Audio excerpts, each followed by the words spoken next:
నమస్తే.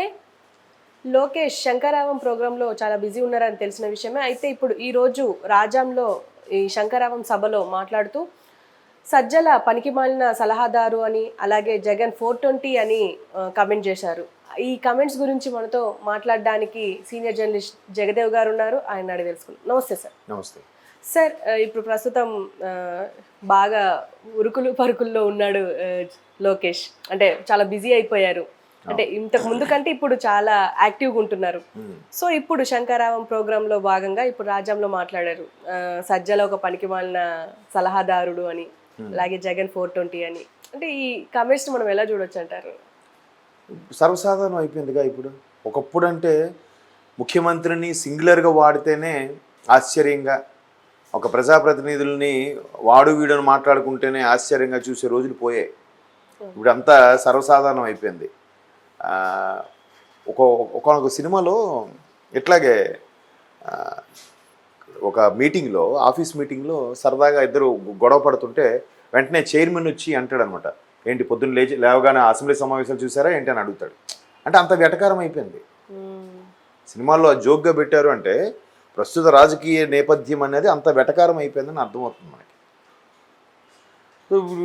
ఈ ప్రభుత్వం వచ్చిన తర్వాత మరి కాస్త ఎక్కువైపోయిందేమో అని నా అభిప్రాయం. ఆడో సన్నాసి, ఆడో దొంగ మొహం వేసుకుని ఉంటాడు, వాడో 420. ఇంతకుముందు ఒక మాజీ మంత్రి కూడా మాట్లాడాడుగా చంద్రబాబు గురించి కూడా. అందుకే అప్పటి నుంచి ఈ కల్చరు సర్వసాధారణం అయిపోయిందేమో అని నా అభిప్రాయం.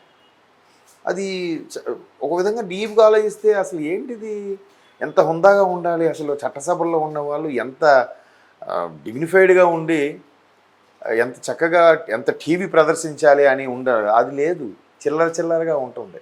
ఒకవేళ వాళ్ళు ఎన్నన్నా కూడా ఇటుపక్క వీళ్ళు అనకపోతే, ఒకవేళ అనకపోయినా కింద స్థాయి కార్యకర్తలు ప్రజలు ఒప్పుకోవట్లేదు.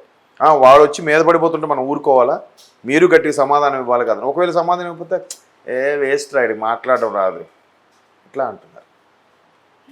మాటకు మాట సమాధానం ఇస్తే అది సంస్కారం పోయి మాట్లాడినా కూడా గొప్ప అయిపోయింది ఇప్పుడు. సో ఈ నేపథ్యంలో ఎలా అవుతుందంటే, ఇప్పుడు ఈయన తెలుగుదేశం జాతీయ పార్టీ సెక్రటరీ. మరి ఒక విధంగా యువతలో కానీ చాలామంది వరకు కూడా యాక్టివేట్ బాగా చేయించేది ఈయనే. అంతకుముందు యువగలం పాదయాత్ర విషయంలో కానీ, ఇప్పుడు శంకరావంలో కానీ, ఆ సోషల్ మీడియా వింగ్తో కనెక్ట్ అవ్వడం కానీ చాలాగా శ్రేణులన్నిటి కూడా యాక్టివేట్ చేస్తూ అందరితో కూడా, అటు సీనియర్లకి ఇటు జూనియర్లకి, అంటే పెద్దవాళ్ళకి, సీనియర్ నాయకులకి, అలాగే అప్కమింగ్ నాయకులకు కూడా అనుసంధానం చేస్తూ ఉన్నాడు ఈయన. ఈ ఏజ్ కూడా మిడిల్ ఏజ్లో ఉన్నాడు కాబట్టి అది వర్కౌట్ కూడా అవుతుంది బాగానే. కాబట్టి మరి ఇప్పుడు ఈవెన్ అక్కడ ప్రేక్షకులు లేదంటే ఓటర్లు, అక్కడ ఉండే ప్రజల కోసమైనా మాట్లాడక తప్పట్లేదు. ఇంకో అభిప్రాయం ఏంటంటే, టీడీపీ వాళ్ళు చాలా సందర్భాలు, ఎస్పెషల్లీ లోకేష్ గారు కానీ కొంతమంది టీడీపీ నాయకులు చాలా సమావేశాల్లో ప్రెస్ మీట్లో చెప్పిన మాట ఏంటంటే, వైసీపీలో నెంబర్ 1గా ఉన్న వ్యక్తి జగన్మోహన్ రెడ్డి గారు. నెంబర్ 2 అంటే ఫస్ట్ మనకు వినబడే పేరు విజయసాయి రెడ్డి గారి పేరు వినబడేది ఇంతకుముందు. బట్ ఇప్పుడు విజయసాయి రెడ్డి గారి పేరు ఎక్కడ వినబట్టలేదు. ఆయన కామెంట్స్ కానీ, స్టేట్మెంట్స్ కానీ, ప్రెస్ మీట్ కానీ ఎప్పుడో అప్పుడు ఒక మెరుపు తీగలాగా వినిపిస్తుంది తప్ప ఈ మధ్యకాలంలో తరచుగా కనబట్టలేదు. మీరు అబ్జర్వ్ చేశారో లేదు కదా. అయితే ఇప్పుడు దీనికి టీడీపీలో నాయకులు చేసిన వ్యాఖ్యలు ఏంటంటే, సజ్జల గారు ఎప్పుడైతే ప్రభుత్వ సలహాదారులుగా నియమితులయ్యారో ఆయన ఇంకా జగన్మోహన్ రెడ్డి గారి తర్వాత 2వ స్థానంలో ఆక్యుపై చేయడానికి విశ్వ ప్రయత్నాలు చేస్తున్నాడు. ఆ ప్రయత్నంలో భాగంగానే ఈయన సలహాలు సూచనలతోనే ప్రతి ఒక్క మంత్రి, ప్రతి ఒక్క నాయకుడు కూడా నోటికొచ్చినట్టుగా మాట్లాడడం స్టార్ట్ చేశారు అనేది టీడీపీ నాయకుల అభియోగం. ఇది వైసీపీ నాయకులు కూడా చాలామంది ఏకీభవిస్తున్నారు ఈ మాటని. విజయసాయి రెడ్డి గారు ఉన్నప్పుడు విమర్శ, ప్రతి విమర్శ, సద్విమర్శ కాకపోయినా ఏదో విమర్శలాగా ఉండేది.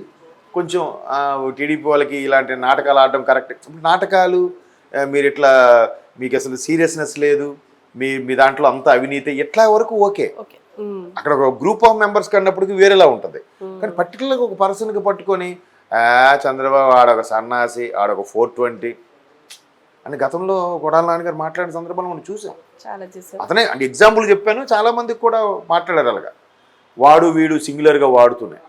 సో ఇప్పుడు ఈయన కూడా వాడాడు. మరి ఇక్కడ కొంతమంది ఏమంటారంటే వాళ్ళేదో మాట్లాడారు కదా కూడా మనం మాట్లాడితే వాళ్ళకి మనకి తేడా ఏంటని చెప్పి నా మిత్రుడు ఒకడు ఉన్నాడు.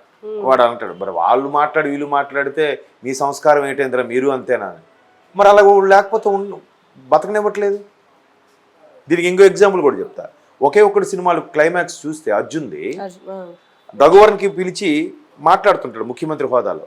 మాట్లాడి మీరు ఇవన్నీ రాజకీయాలు ప్లే చేయకండి, నేను నిజంగా సేవ చేయడానికి వచ్చాను, మీ వల్ల నా తల్లిదండ్రులు కూడా కోల్పోయాను అన్ని చెప్పినా కూడా ఆడు వినరు. నువ్వు ఈ సీటు కోసం ఏదో చేస్తున్నా నాకు తెలియదు, రాజకీయాలను ఎప్పుడో వచ్చాను పండిపోయాను. మీరు వినపోయేసరికి ఏం చేస్తాడు, గన్ తీసి ఈయనే కాల్చుకొని గన్ ఆయన మీదకి విసిరిస్తాడు.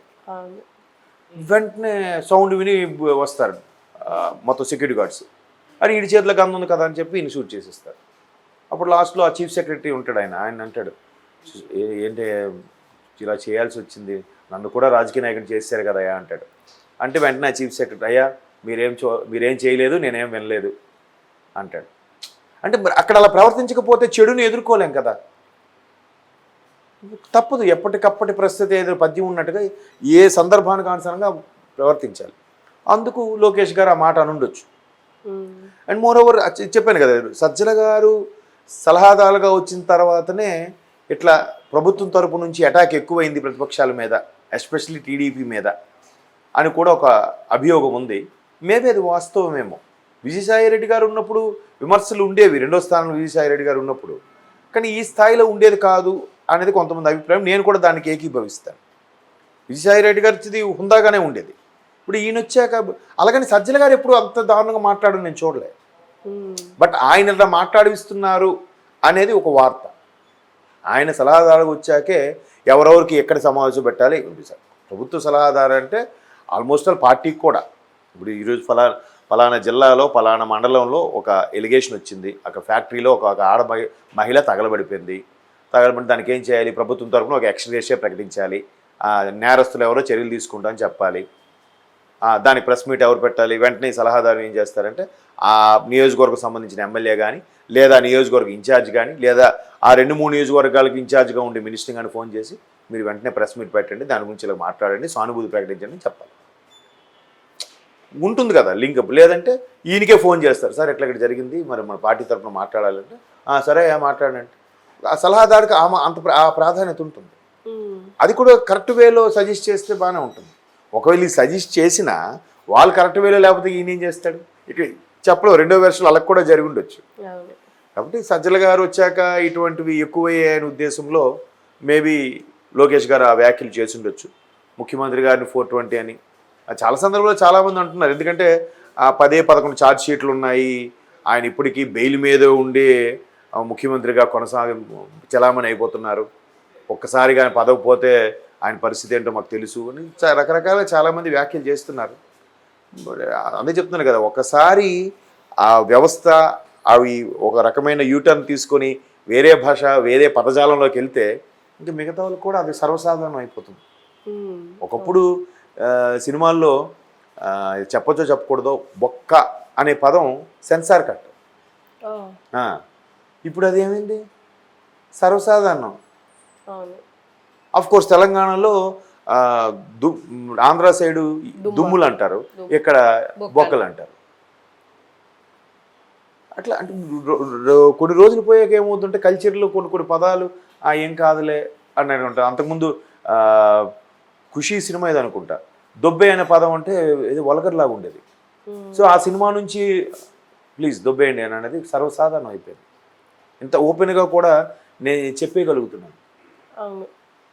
అలాగా రాజకీయాల్లో మరి ఇంకా ఇవి ఇంకా చిన్న పదాలు అయిపోయాయి.